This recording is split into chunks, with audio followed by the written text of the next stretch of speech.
So welcome back to Level Up TV for this map 2 of the Quick Live Champions League District 9 versus Lemmings Effect.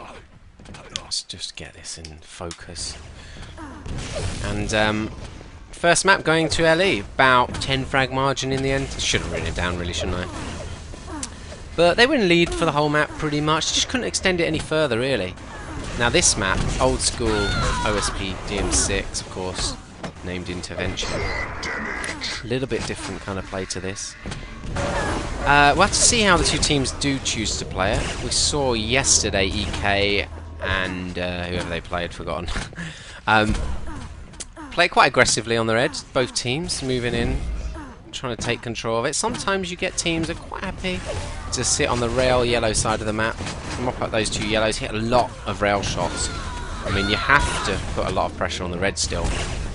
But easily you could play the yellow side of the map. Well, not easily, but it's more impossible. You've got that mega health at the mid section to contest both teams. The lightning gun's in a vulnerable area if you're controlling red, so red's a strong position, but it's not like necessarily you have to get red and you've locked it down. Of course, quad play is going to be very important on this map. It's kind of quad, you need to get there early, but it's still risky.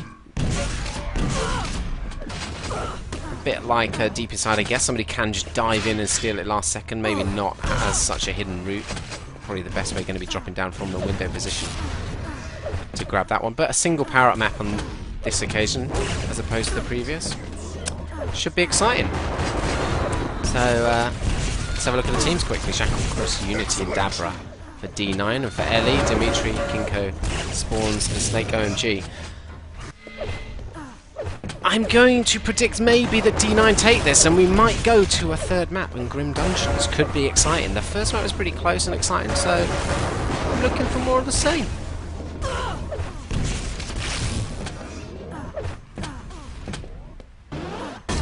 And of course, while we wait to ready up, everybody's clicking the follow button on our Twitch channel. This is TV2, of course, so twitch.tv/leveluptv2. Click that follow button at the top, be alerted when we go live.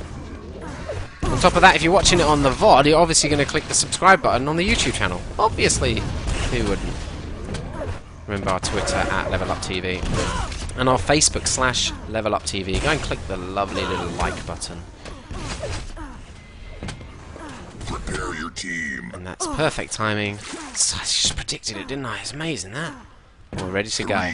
3, 2, 1, fight. Following Dabra off to start getting my favourite spawn on the map, the railgun. Easy kill, and that is that beautiful jump across the midfield now. This map I have to highlight as the best jumps of any TDM map. Especially around the red area, there's so many little drops and jumps you can do, and they're just so smooth and relaxed, and they work so well with the area. That's what's so great about these kind of things. Don't want contrived trick jumps with loads of little nooks on the wall to make you do it so much.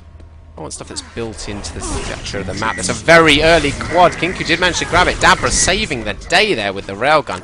Getting the frags in second, impressive there. Although we saw LE was probably a little bit more ready for that one than D9. He only had one player there and let him off the hook a little bit. Seems like LE aren't necessarily going to be rushing the red armor. In fact, they are going to play the slower game. As well as Shackle then for a minute down at this lightning gun area. Going to wait on that, is he?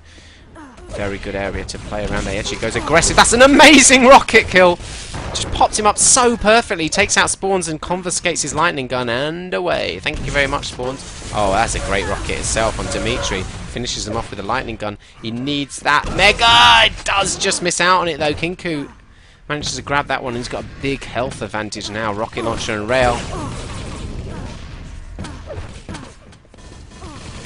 D9 are doing exactly the right thing with that red. They are moving out and taking advantage of that armor stack. That's what you have to do. LE have to make sure they do not give away rails, which obviously they have, as we see the rails firing in at Kinku. It's going to make it difficult to pick up this yellow.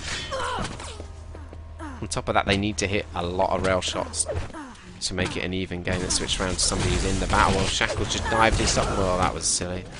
Don't know why he dropped off there. Maybe he's trying to make the jump across to the yellow at mid. It's kind of a difficult jump. Sorry, make it before though. Dimitri waiting around this mega. It's not going to be up anytime soon. So shout out to Shackle. Krus. He's picked up the red. Rail in hand. We saw Rocket Launcher was spawned up. I guess he called a teammate for that. He's only got 5 rail shots though. Try and make best use of them. There is a railer down though. He's got to be a little bit cautious. Rocket Launcher almost hits here. Goes back for the 50. That's a great spot to catch people out from. He's only got 1 rail shot. He's got a nice chunk of armour. As much as a yellow armour's worth. 5 seconds to go before quad. They better get a move on. And there you go. One of the nice little jumps through that corridor. Did miss his shot. Shackle comes out on top with the quad though. He's got a lightning gun from the drop. That's a great rail from Snake. And the second quad on the map is eliminated again by a railer. And it's a relatively close game thus far. Couple of frags in it. As LE have finally moved in to take control of this red. And just like any map in TDM, if you don't have control of your key location, you have to make sure you don't give away a lot of frags. And we saw actually they died a fair bit, LE, but obviously not enough to give D9 a huge advantage. In fact, Snake is using this rail really effectively. 70% 3 impresses at the moment. Backs off to get that rocket launch. You've got to be careful of these spawns. Caution is your friend. Oh, he saved the red as well. He's got teammates supporting the red pickup now. So Unity, although getting the frag, didn't really come out with any advantage there. Switch away from Unity because he's not going to do too much. Kinko with the red. In fact, lightning gun in hand. Wow, good catch from Dabra. Could have done with the 50 that Dabra did just steal away from him though. And a close, tight game. We've got 50 seconds till quad. Let's have a look in a second at the scoreboard, see what we can work out from that. Is badly caught out there. Should have just backed off a bit, used the advantage of distance. Why would you go up closer towards a shotgun player? Really, when you've got a lightning gun. You can just sit back. He's going to have a bounce pad. You're going to catch him. And he's not going to be able to do too much damage to you. Oh, fight going on in this lightning gun room. There's Ellie. Can I look at the scoreboard now, guys? Yes, I can. 1.5k damage to Dimitri at the moment. 1.6 for Dabra, +1 net. 10 frags for Dabra. And pretty even game across the board, really. Teams are tied. A few seconds to go before this next quad. King, we've got to be cautious. Gets in, there's he. No! Krus managed to dive in, grab that one for D9, but the quad is eliminated again. And I mean, I'm a little bit surprised that neither team's really locking down the power-ups at the moment.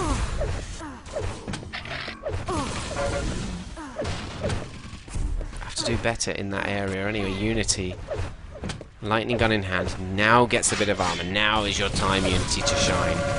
Dimitri in the back, thank you very much. Easy kill, massive percentage shot there. 37% LG overall now. Probably wants to keep the upper ground, if anything. I'm not really sure why he would drop off there. Well, there's some shards. There might be the lightning gun up.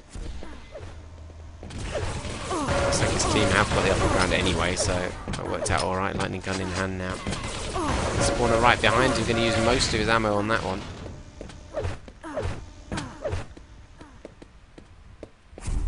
And D9 have just built up a bit of a lead again, approaching the 10 frag margin.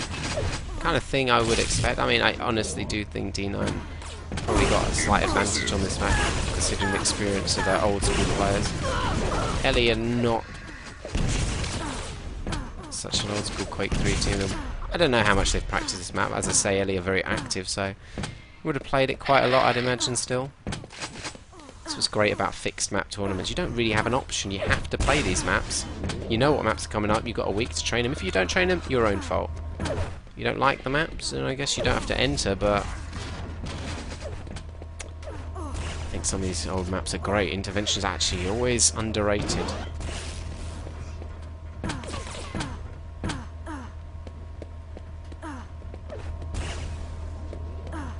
Shackle going to make the jump. 10 seconds to go before quad. He has got a rail and lightning gun. Needs teammate support. Oh, getting in position. They should push out. Make sure they got someone up. Yeah, upper area. If you got someone up the top, this is going to easy pick up on this occasion. Lightning gun is dropped for Krus. He wants the rail. Interesting. Well, he makes use of it. 6th impressive there. 52% rail. What the hell? This is that was bizarre. Why wouldn't you take the lightning gun? Well, he's missing some really god. This is definitely not one to remember for Krus.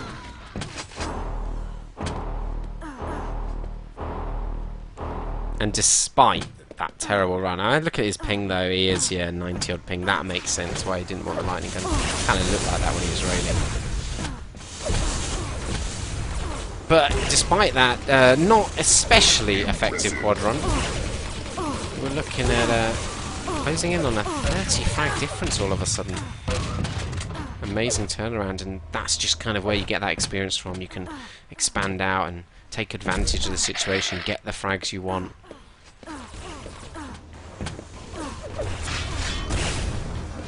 And they've got to be careful here. They are throwing away a lot of frags. This is a very traditional position you'd have one player play. When you control the red, if you can get one player in with a nice bit of armor to get control of this railgun, and then that mid-yellow, you are in an amazingly dominant position. And every team would try and do it at some point. Of course, gets that railgun, is going to make the jump for this mid-yellow. Does manage to grab it as well. So look at that. That's a yellow taken away from Ellie. A railgun. I'd imagine they've all died, and I don't think any of them is going to have a railgun. This is textbook play here from Krus. And he doesn't necessarily need to support the quad grab. If his team can secure it from the other points, then he's basically covering this point here. He's going to move in last second. He's actually going to grab it himself. Well, there we go. 2 minutes of brilliant play from Krus, despite the ping disadvantage. Don't know how that railed in here, but 10th impressive there.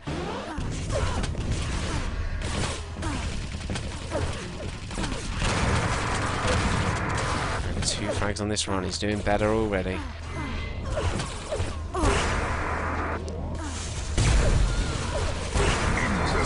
Really nice play from Krus.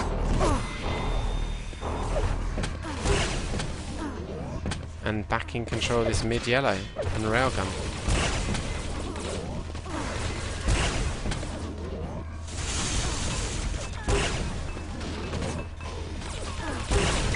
The positions on this map are so key in controlling that midfield. Is probably the biggest element. I mean, if you get into a dominant position like they are, then Krus standing up at that bounce pad position, just at the midfield there, he could do so much damage to the map. Stop any kind of counter attack. It's a really great play until he is eventually caught out. That's a very nice play though by Krus. And the margin, the frag difference now is almost insurmountable. Although considering the amount of time we've got, I guess you could always say there's a possibility. But if anything, it's probably just going to get further and further away at this rate. It's closing in on a 50 frag difference. I think the mercy limit's 80. We could see a mercy limit. A lot of that, what we saw how close the first map was, got to be down to experience on this map.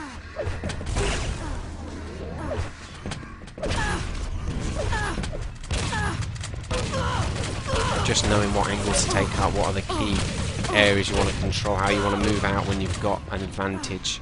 A few seconds to go before this next quad, the first and second half of the map. Looks like Ellie might grab this one though, finally. Snake with nothing though, he's got it. Only 41 health as well, he's going to be taken out by Shackle.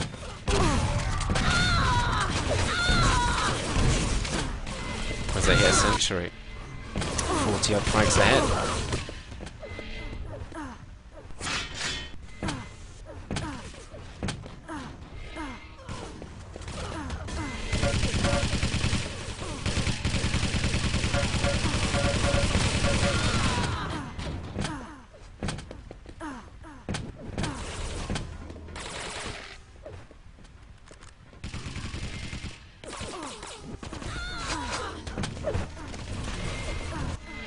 With a yellow armour to his name might double it up for a red's worth of armour. Oh no, being a bit communist about it. Everybody can share and have armour. Wouldn't be me, mate. I'd be grabbing all the armour. That tempting railgun up on the spot. They're debating about what weapon they want each. Just would love a rail. Thank you very much. Oh, didn't quite work out on that occasion.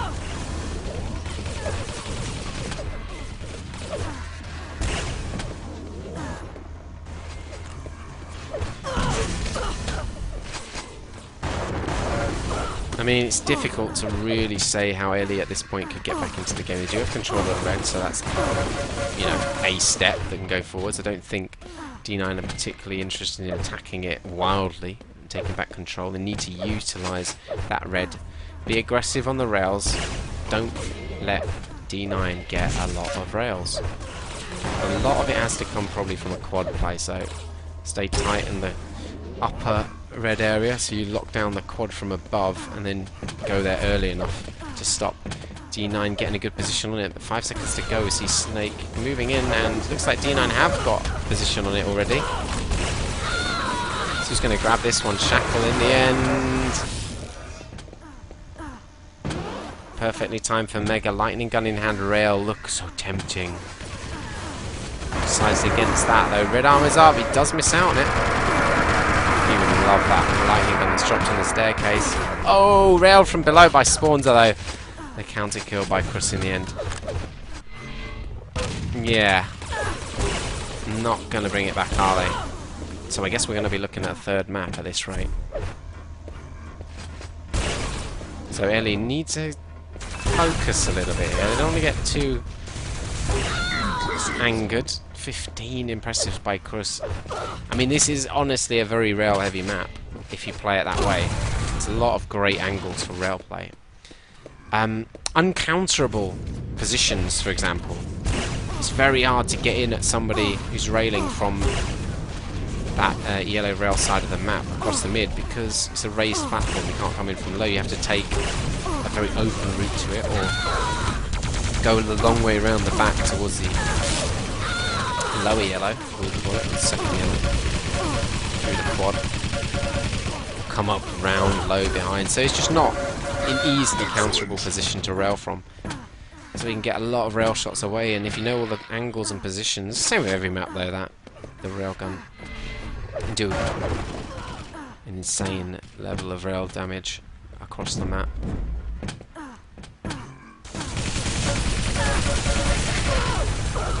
That was really bad play. Wait until you're almost dead, then pull out the LG.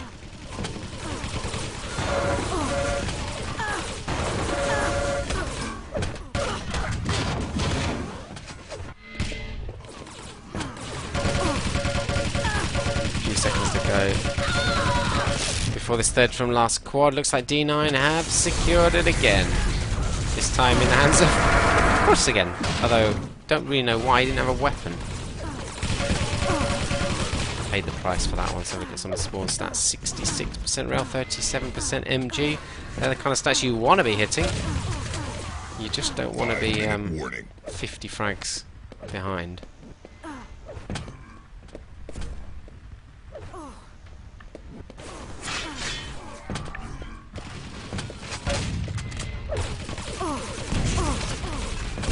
Spawns out on midfield, he has got a red armor to his name.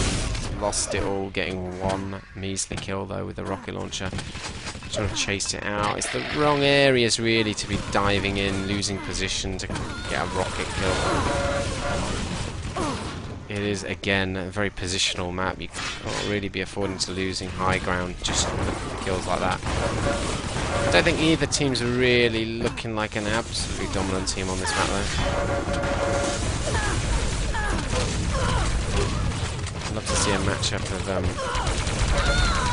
two very hot teams on this map. Teams that are going to adapt to the situation a little better. Ellie definitely didn't. They tried to play it slow at first, and actually it was working out not too bad for them. Surprised they kind of switched the tactics into let's just die over and over. That's probably a little bit harsh. Chris picking up that railgun. And as I said before, such a good area to get somebody to just stick in and control that railgun. You've got the yellow army, you've got health there, you've got 50 health, you've got a shotgun as well. It's an absolutely amazing area. You've got a spawn point you can farm a couple of spawns around the area. And it's kind of difficult to counter somebody standing there. If they hit their rail shots, you're not going to jump across. 17 impressives across now, 1 second to go before the quad. He is eliminated though by Snake. Ellie do manage to grab the quad before it's eliminated. We've got 2 quads left on this map. The score hasn't really extended that rapidly. After five 6-7 minutes ago when there was the real sudden rapid surge in frags and the advantage to D9. It's just kind of been creeping up a little bit. And I guess it'll feel quite bad for Ellie, like just those couple of minutes of play, where we saw Cruz especially, which really cost them this game, because apart from that, it would have been a hell of a lot closer, potentially. But that's kind of what happens when you get dominated for that amount of time. Firstly, you let yourself be dominated, giving away frags, stupid positions, not focusing your play, just running around FFAing it. But secondly, the other team really taking advantage effectively. And if you're not used to the map, then a team will do that effectively against you if they are used to the map. Which D9 obviously are, in comparison to Ellie. Cross out this midfield. Trying to utilise a weapon we don't often see him use, eh? The railgun.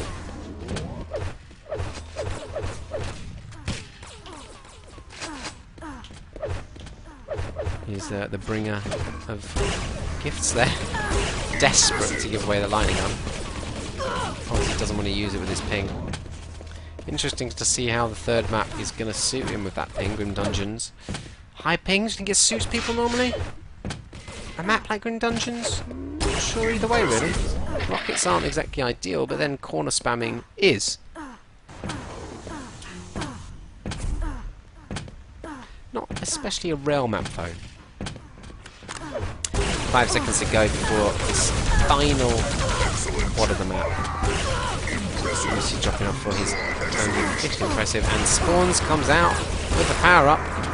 Let's see a power up run from you. Oh my god, he hits an impressive shot, hits another rail, but didn't actually get the frag. He couldn't believe that first rail didn't get the kill.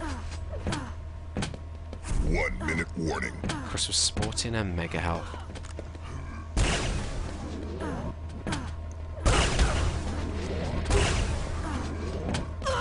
Impressive.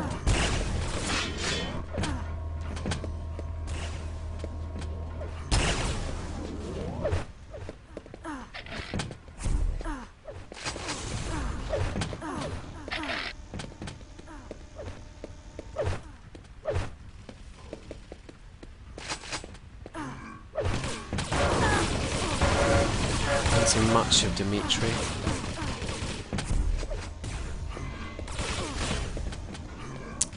So yeah, how you doing, Dimitri? You doing alright, mate? Obviously not having the best game ever. Probably quite depressing at this point. But hey, don't worry, third map to come. A map I'm sure you know from Dungeons. And it's really at the point of the third map where it's anyone's game. Let's have a look at some of the stats. Plus 24 net there for Crus. Shackle plus 18 net. Minus 23 Kinku. Not too happy. 5k damage across the board. They're massively out-damaged, as we can see. I mean, they didn't do awful on the reds, did they? What was the reds? Yeah, they actually got more reds, more yellows, fewer megas, but we know D9's obsession with megas. Let's go to a quick ad break.